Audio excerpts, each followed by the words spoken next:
नमस्कार मित्रांनो, बिबट्यासह इतर हिंस्र वन्यप्राण्यांच्या हल्ल्यात मृत्यू झालेल्या व्यक्तींच्या वारसांना 20 लाखांपर्यंत मदत देण्याची तरतूद शासनाकडून करण्यात आलेली आहे.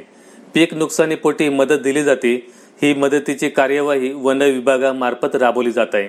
जिल्ह्यात बिबट्या सदृश हिंस्र प्राणी दिसल्याच्या घटना वेळोवेळी आढळून आलेल्या आहेत. विशेषतः गोदावरी पट्ट्यामध्ये अनेक वेळा बिबट्याचा वावर आढळून आलाय. यापूर्वी शासनाच्या वतीने हिंस्र प्राण्यांच्या हल्ल्यात एखाद्याचा मृत्यू झाला किंवा कायम अपंगत्व आले तर तटपुंजी मदत दिली जात होती. परंतु आता यात 20 लाख रुपयापर्यंत मदत देण्याची तरतूद शासनाकडून करण्यात आलेली आहे. विशेषतः वन्य प्राण्यांच्या उपद्रवामुळे पिकांच्या नुकसानीपोटी शासकीय मदत दिली जाते. शेतकऱ्यांनी नुकसान भरपाई मिळण्यासाठी वेळेत अर्ज करणे गरजेचे आहे.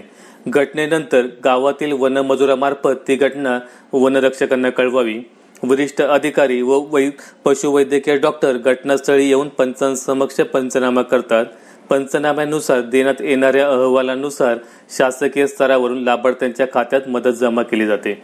बिबट्या किंवा इतर हिंस्र प्राण्यांच्या हल्ल्यात एखाद्या मानवी जीवाचा मृत्यू झाला तर वारसांना 20 लाख रुपयापर्यंतची मदत देण्याची तरतूद करण्यात आलेली आहे.